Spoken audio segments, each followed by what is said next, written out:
Right, so welcome to the KickBack Football Podcast. It's been an incredibly long time. I think it's been March, was it? I think it was March the last time that we were in the studio. Like we did one Instagram live. I think maybe April or something like that. Apart from that, we've not really been doing anything. How are you guys all doing? It's I say you guys.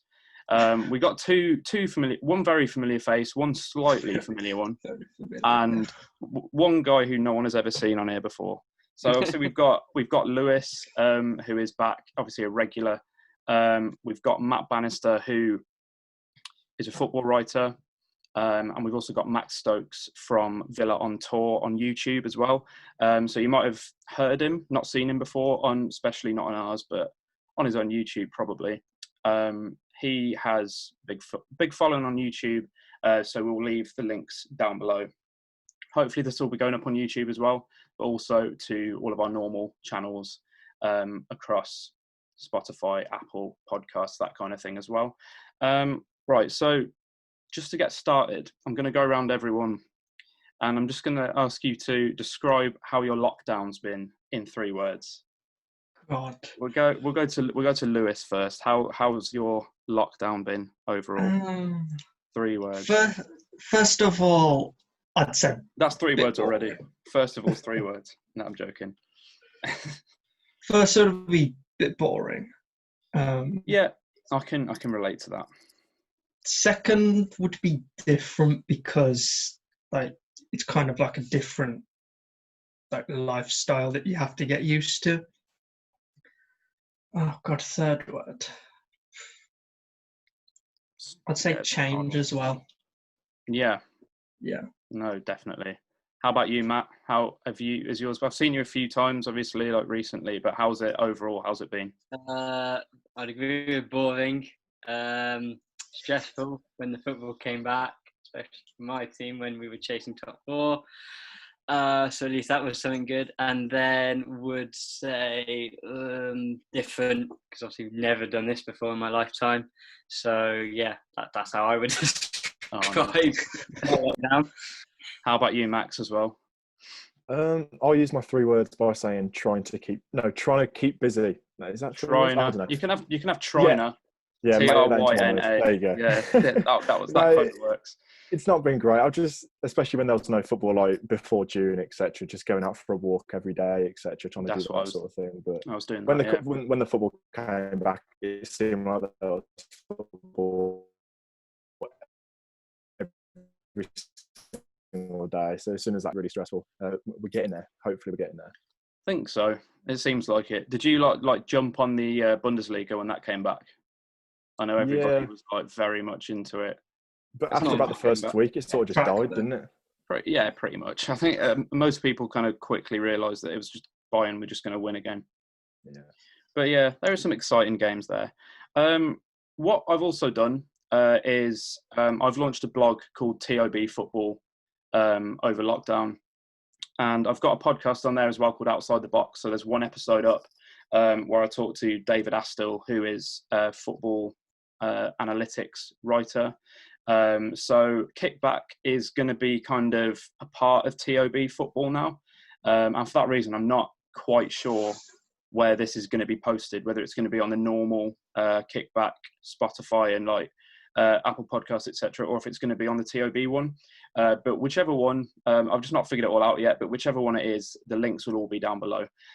So what we're going to be talking about today is we're going to be taking Aston Villa, who are my club, Max's club as well.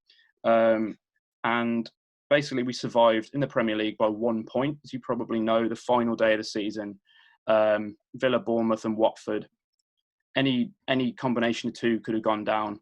Luckily for us, it was Bournemouth and Watford.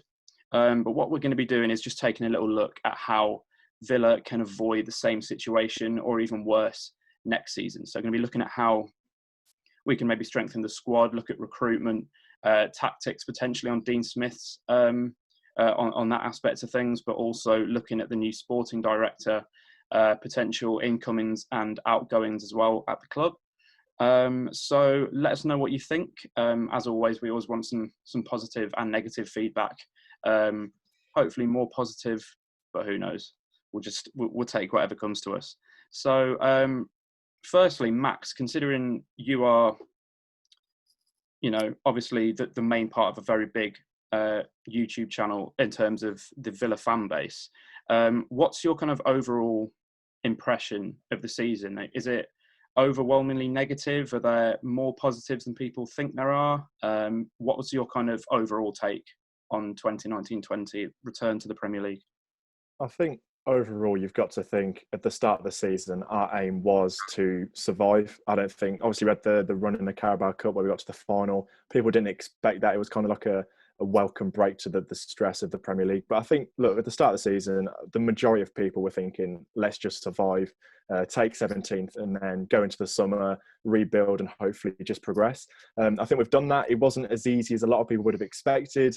I think, what was it, like 4 games before the end of the season, we were 7 points adrift and it was looking like, that was it for us. But Dean Smith pulled his finger out and, we got, was it 8 points from the last 4 games or something? And we really, really pulled our finger out there and it was really good. But I think overall, it wasn't the best. I think the start of the season, there was a lot of positives there, but then we sort of faded over the new year, like Villa like to do in pretty much every season. But then I think especially lockdown came at a good time for us, especially. I think before, if we didn't have lockdown and COVID-19 wasn't a thing, I think we would have got relegated. I think our last game before lockdown was a 4-0 defeat at Leicester and we looked absolutely horrendous. Yeah. But we came back, we had the 3 months to work on, the defence because that was the main issue. And we came back, we looked a little bit better, but it came at the cost of going forward, like looking like we were never ever going to score a goal. I still don't think we solved that problem, but hopefully over the summer we can work on that. But it's been difficult, but at the end of the day, we've achieved our goal and stayed up, and hopefully we can just progress from here. Yeah, I'd say overall, I think I agree with virtually everything you've said there. It's been, not easy. Villa never like to make it easy. It's never safe. There's always something really bad that's about to happen. We're always on the brink of either imploding or something amazing, and then you never know which way things are going to go at all. Lewis, how obviously you're a Man United fan, you probably haven't been paying quite as much attention as me and Max have, but Villa obviously went out in last summer transfer window, smashed their transfer record by bringing in Wesley. Wesley coming in from Club Brugge for over 20 mil. Also some huge signings like Tyrone Mings, I think was 20 mil. Bought guys in like Trezeguet, Nakamba, Douglas Luiz, Tom Heaton, Konsa, Courtney Hawes, a couple of others. How do you look at Villa's recruitment? Obviously, it's such a huge amount of money to spend, and to finish in 17th, 1 point above the relegation zone, doesn't really reflect that spending. What do you think Villa need to do going into next season under the new sporting director? Well, I had a little look at kind of like the analytics of everything. So I looked at the table and I looked kind of like the goals scored and the goals conceded. What I found was very interesting. They had conceded, if I'm right, the second most goals in the Premier League, but scored the 13 most. So to me, it looks like your defence needs a bit of an upgrade. And I also found that in your away record, you won 2 and drew 5 of 19. So if I'm honest, the main thing I'd say is to improve the defence a bit, and that will probably help in improving on your away record. Yeah, I think that's a fair assessment. It's funny, I think it was just before we started recording, me and Max were saying how it's how the forward line needs improving. But if you look at that, like I think the defence has massively underperformed in terms of, I don't know how much I trusted Engels when he came in. He was another summer signing. He's been injured for quite a while now, and we've been playing other players in that position, Courtney Hawes and Ezri Konsa, nearly forgot his name. So I've been playing those two next to Tyrone Mings. Tyrone Mings, obviously in England, a player has been capped by England, but has overall probably underwhelmed since coming in, but has stepped it up a little bit post lockdown. I've got a few players written down, to be honest. I've got 2 guys for centre back, because I think what Villa need is a centre back who, because Tyrone Mings, you'll see from watching Villa that he's good at kind of stepping out of the back line, making those important passes out to the midfield, to whether it be McGinn or Douglas Luiz, or out to the wing to Grealish or El Ghazi, whoever's out there. We kind of need a more stable, fully defensive, kind of traditional centre back, I personally think. Matt, would you agree with that? And then I can go into my 2 suggestions. Yes, I think your defence is quite interesting because, I mean, the story of your season is I'll take the Villa-Chelsea game. How actually, for the first half, you were actually really defensively solid. You were forcing us to shoot from the outside the box.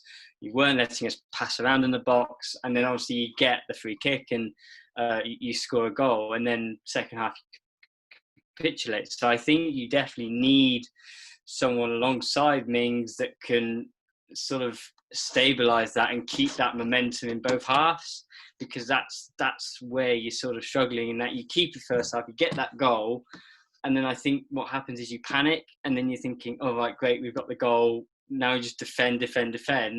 But obviously when players change and then tactics change, no one then's going, okay, just keep the same shape. It all goes into a panic. So I think, yeah, definitely you need to look at someone else to maybe play along. I think, in personal opinion, I think Mings is one of your better centre-backs. So I think he would stay in the team. So I think it's finding sort of like someone to sort of help him help others in that sense. Yeah. I definitely know what you mean. I think Tyrone Mings is definitely probably the best centre-back that we've got in terms of all-round. But I think you look at some of his... I remember the clip of Roy Keane saying about how Tyrone Mings was like so far away from, I think it was it Mason Greenwood? It was a United player when we played them, about how Tyrone Mings needed to just get closer to the striker and could have just closed it down and prevented the shot, which I think was a goal. And that's something Tyrone Mings has been kind of a bit underwhelming at doing, is in terms of those kind of hardcore, proper, like, defensive moments where he really needs to kind of he needs to intercept and make blocks, that kind of thing. But going forward and in attack, in terms of passing the ball into midfield and kind of catalysing the attacks, I think he's been quite good. One who's quite a sensible option is, I looked at Ben Mee from Burnley. Burnley, it can be quite difficult to get players out of Burnley. Obviously, I think it looks like teams have tried to get Tarkowski out of Burnley before in seasons gone by. But for me, he's that typical kind of properly defensive centre-back who can offer that to us, and he's just another option. And then we've got obviously the 2 young guys in Konsa and Hawes who can learn from him. So for me, that will be an interesting one. He's 30 as well, which, you know, we'd maybe get 3 or 4 good seasons out of him, as he is a less mobile centre-back. He's, you know, his athleticism won't hopefully drop off or as much as maybe Tyrone Mings would. I looked at another guy who's much lesser known. He plays for Feyenoord in the Dutch division, the Eredivisie. It's called Marcos Senesi. He's 23-year-old Argentine centre-back. He's been linked with Everton already, linked with Leeds, and I think Atalanta. But he's had 2.4 tackles per game, 1.8 interceptions, which is, yes, it's in the Dutch league for a team that, you know, apart from maybe Ajax, are definitely one of the better teams in the league, and there are some very poor clubs in that league. But, you know, if he can learn from people like John Terry, who's obviously one of the best centre-backs of all time, I'm sure Matt would agree with that, then yeah, he could, Marcos Senesi could learn and maybe fit in there. The only thing I would say is he is only 1 season into a 4-year contract, so it might take quite a lot of. We might have to overpay for him if we went for someone like that. Yeah, so very pricey. Yeah, he could well be. So they're two suggestions. I did kind of struggle to find somebody because you don't want somebody who's too old. But I think because obviously we've spent 100+ mil last season, the owners are incredibly rich, but they may want to try and reel that in a little bit this season. Maybe just try and spend a little bit less, be a bit more conservative. Max, what do you think of all of the kind of rumours that have been doing the rounds recently? Obviously, we've had huge rumours of Ollie Watkins since last night when Brentford failed to be promoted. Obviously, Fulham went up. So we've got that Ollie Watkins and Said Benrahma both linked. There's also a whole host of other players from, Odson Edouard today. I've seen James McCarthy, Divock Origi, Robin Olsen. What do you make of them, and which of them do you think sound like they might have some kind of potential in the rumour, and which of them do you think would fit well at the club? I think firstly we need to like you touched on there, defensively. I think we need like a proper centre half. We haven't been linked with that many centre backs. I think so far all the rumours have been wingers, strikers, and that's pretty much it. But like you said there, I think someone like Ben Mee, someone who's maybe that little bit older, definitely got that Premier League experience. And because Tyrone Mings is quite good with the ball at his feet, maybe someone next to him who's quite hard hitting, no nonsense, got a bit of a nasty streak in them. I'd love that in a centre half. But like I said there, going forward, I think Ollie Watkins is definitely something that has legs. I think there was an £18 million release clause, wasn't there, because Brentford didn't get promoted. So I think there's definitely going to be a whole host of clubs that are in for him. I've heard Palace, Sheffield United are also after him as well. So I think that's definitely what we need to go for. But is he your man that's going to start in the Premier League? Because I think last year our issue was getting players that aren't Premier League proven or anything like that. So I think this year that's what we're going for, and the owners have already come out and said that. But he's not that man because he's never played in the Premier League. Yes, I know he scored 26 goals last season, and that's really impressive. But is he your main man? I think Benrahma, if he was to come in as well, they'd have that chemistry there. They've played with each other for years already, so that would be good. But I think I've seen a few people saying that wouldn't be the main man up top. We'd bring someone else in, like Edouard from Celtic or someone like that. But I think if you can get Ollie Watkins for 18 million, that's an absolute bargain, and I wouldn't hesitate in getting him in. You touched on James McCarthy as well, someone like that, just because we've got the flashy names from last year that have come from the Spanish leagues, all these Turkish leagues, etc. I just think we need to take a different sort of route and get this player like James McCarthy, who's, no nonsense. He's not flashy or anything like that. He's not a Douglas Luiz or someone like that. He's just hard tackling, just a bit of someone nasty in midfield. I think we need a bit of a mix, even to bolster up the squad a little bit. So, I think we need to get a bigger squad, because if you look at our bench in the majority of Premier League games, it is Championship and it is really, really bad. So just players like that and just filling out the squad a little bit, but definitely in the first team as well, we need to spend money. Yeah, I definitely agree with that.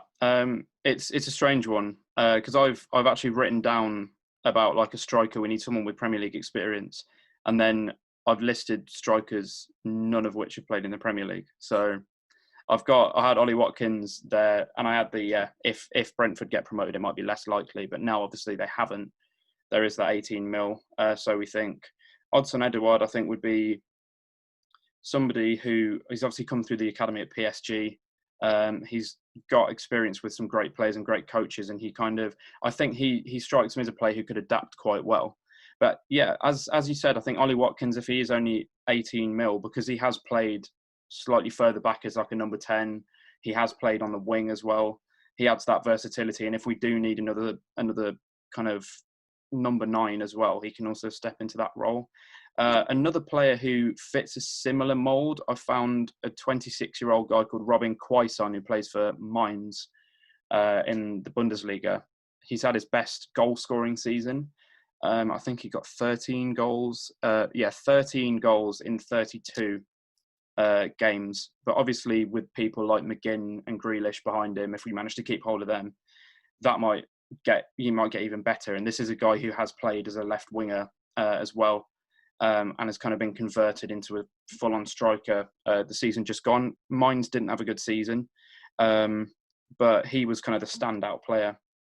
And he's also got a contract which expires in less than a year's time. So I think it's July 2021. So could be available a bit of a cut price, but it would be a risk because this is his best season to date. But at 26, you think maybe he's approaching his peak, and he'll have 2 or 3 really solid seasons coming up.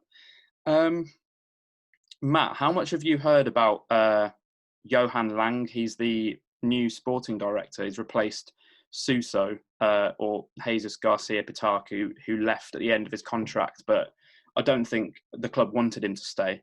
The announcement said it was the end of his contract, but apparently there were little rumbles. I was listening to TOB Football's podcast, and Greg Evans from The Athletic was on there talking about Suso, about how the club kind of, there was some tense relationships there. Obviously, Langer coming in from Copenhagen, ex-Wolves assistant manager.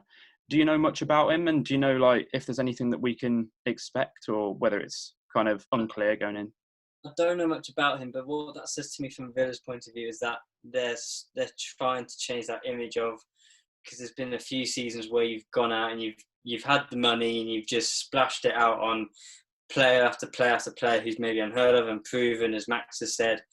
So I think it's clear the club are going for someone that's, as you say, he's been a Wolves assistant manager, so he's worked for a team in England, so that's a start. So I think it's, from Villa's point of view, I think it's looking at someone that can understand the English game a bit, know what level is needed in terms of quality player. And I think that they are trying to move away from splashing cash on getting just loads of players in to help keep them up, and actually try and go more for the quality over quantity sort of idea, which I think, given how your transfers worked last season, some were a success. I'd say Douglas Luiz would be probably one of your better ones, but it seems like most of them have been not as good as that. So I think they're definitely trying to move more away from repeating that, especially after what happened 15, 16, obviously when you guys got relegated. So I think, that's what their long-term plan is from this move. Yeah, it seems like it. I think from looking at his track record, I'd read up on him a little bit, but it was kind of confirmed in the TIFO podcast that I listened to as well. He's a sporting director who's very good at bringing in quality players on the cheap and selling them on for a profit. And in the position that Villa are in at the minute, that's a sensible thing to do. He signed Robert Skov for a few million, I think, and then sold him on for about 10 mil to Hoffenheim. Dennis Vavro as well. He was sold on to Lazio, who he brought into Copenhagen.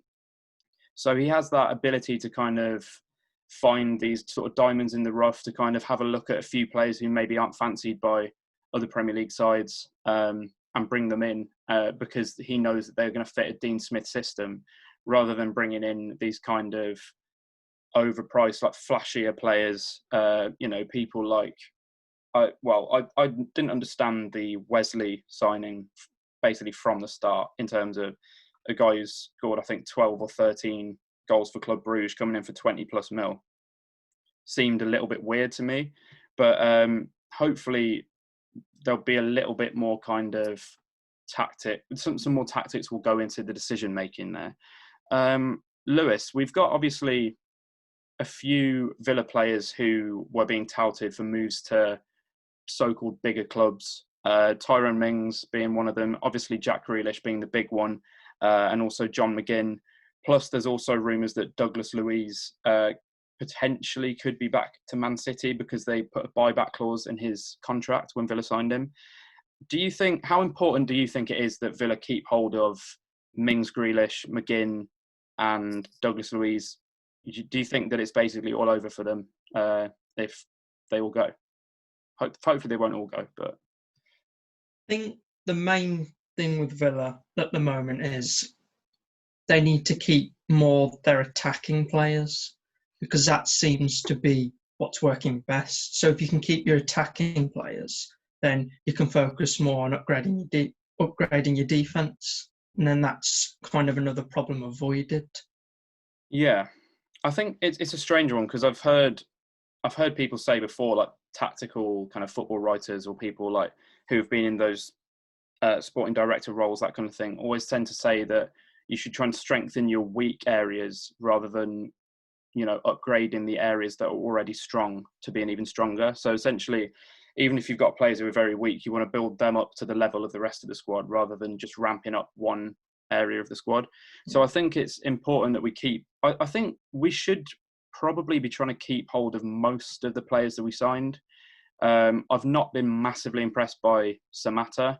I think he, especially since the restart, he's struggled. Obviously, he came in January after Wesley did his ACL. Was like ruled out for the whole rest of the season.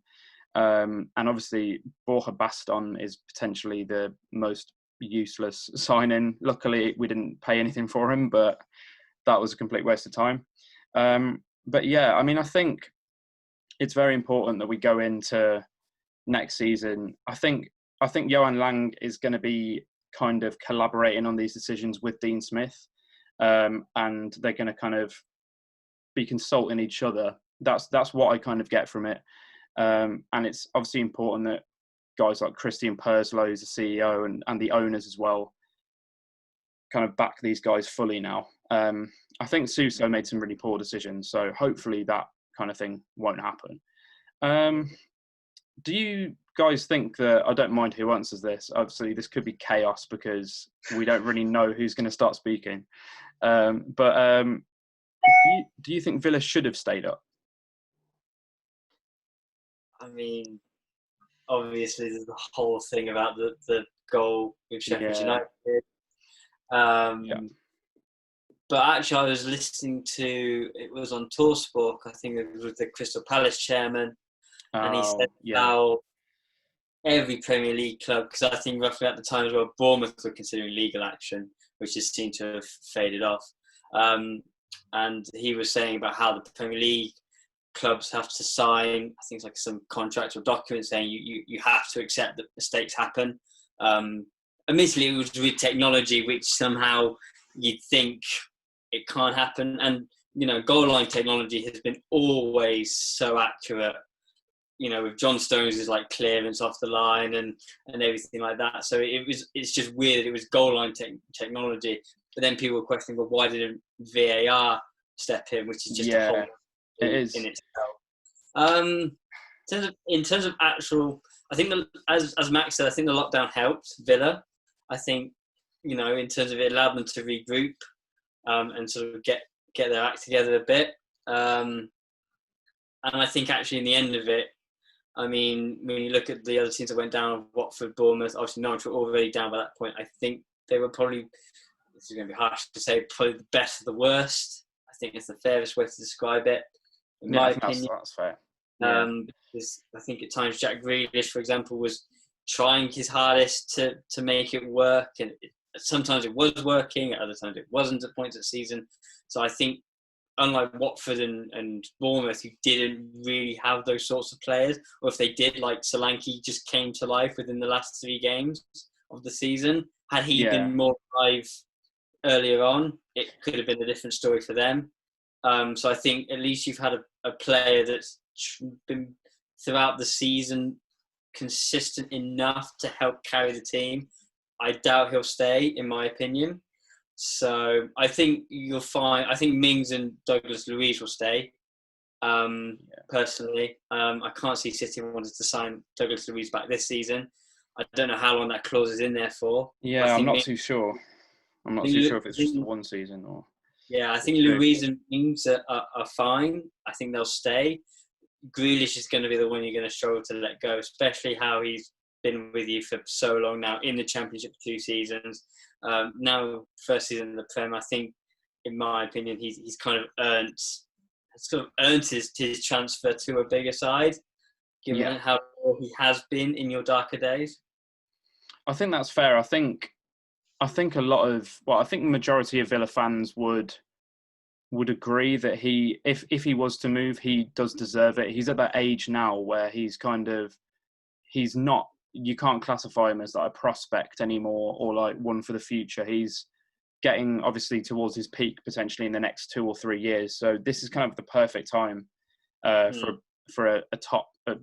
I say top six. Top six is kind of doesn't really mean anything anymore. But what I do struggle to look at though is I don't know which top English club he fits into.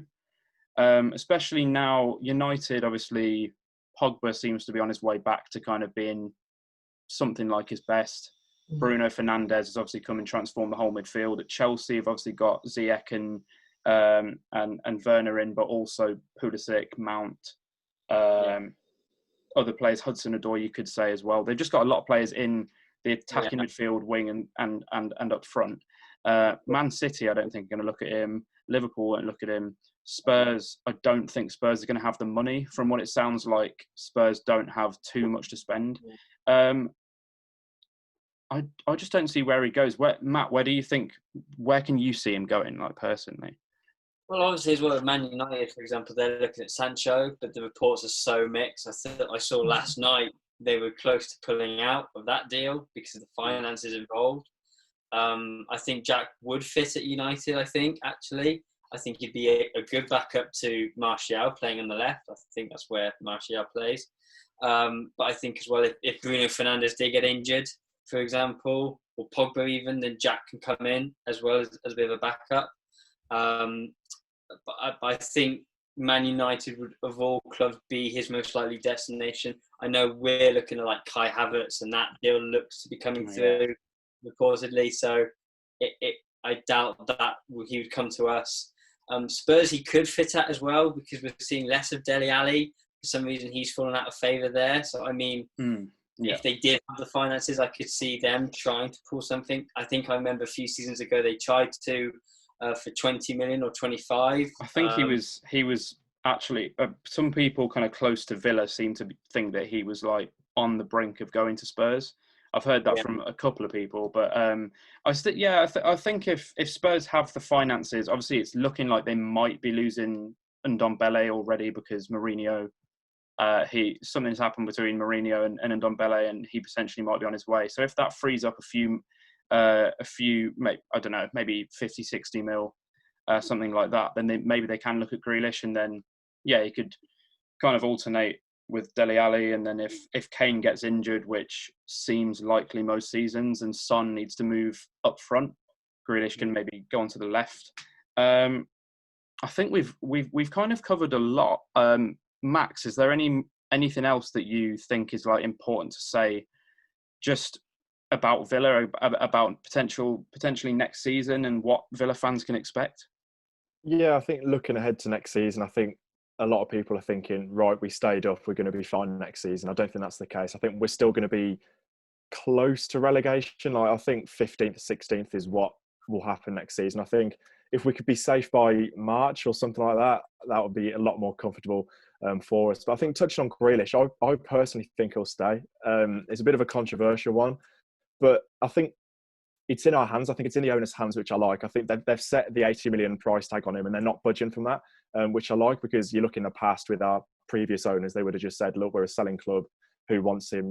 Let's offload him for the money, because he's not going to be worth this in a couple of years, maybe, if he has a few off seasons. I don't know, but I think it's in our hands. Like you said, I don't see who comes in for him. I think Man United, if they get the Sancho deal over the line, they will not go for Jack Grealish, because they've spent over 100 million on Sancho, and then where does Grealish fit in?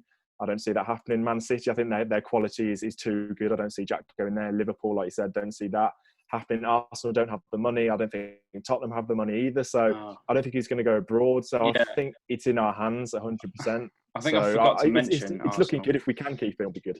Yeah, Arsenal, he won't go there. They simply can't afford him. But yeah, I mean, to be honest, now that you've mentioned it, I completely forgot about Arsenal for some reason. Apparently, I think that they would probably need him the most, especially considering Mesut Ozil and that whole situation, where it doesn't really look like he's ever going to be back to his best, especially at Arsenal, and he's not going to get regular game time. If they do want somebody who can, because obviously Jack Grealish has played, he's played kind of as at times an inverted left winger this season, but he has always been more of a number 10 kind of traditionally, or more in that area of the pitch at least. So they could find some use in him at Arsenal, but I'm not sure how many clubs are going to want to spend that amount of money on him, and I can't see Villa really budging too much, but it'll be an interesting one. I don't think anyone will begrudge him a move if he did end up leaving, because he's served the club since he was 7 or 8 years old, I think. He obviously was there before we got relegated, that FA Cup final in 2015 against Arsenal, and been there for the relegation and the promotion and kept us up. He's kind of done an awful lot for the club, but yeah, it'll be interesting to see what the future holds for him. Any final words from you, Lewis, as well, before we wrap up? Well, I think the main point is that we've already touched on is to try and keep your main players, because if you don't keep your main players, you're going to create more problems, and then you're going to have to replace a lot more kind of positions, which I don't think would really be possible, because I don't think you'd have the money to replace those players. Yeah, so I think that's like the main point. I think that's definitely a fair assessment. What we're going to be doing over the coming weeks, we hope, is taking a few of the clubs who struggled in the Premier League, West Ham and Brighton mainly. I'm trying to get somebody from a Brighton fan channel to come on and talk to us in a couple of weeks' time. So hopefully that will happen. I'm also looking to get somebody from a West Ham fan to come on hopefully next week. So we can just talk about what these 3 clubs, essentially the 3 above the relegation zone, how they can strengthen and avoid being in a similar situation next season. As I said, yeah, let us know how you've kind of perceived this podcast. Is it better to be doing something closer to half an hour? Obviously, we've been doing longer ones before. And if this is on YouTube, should we keep putting it on YouTube? Simple question. Do you prefer seeing us or do you prefer not seeing us? It's completely up to you. But yeah, as I've said, I'm not sure where this is actually being posted to yet. So whatever the socials are, we still know what the socials are.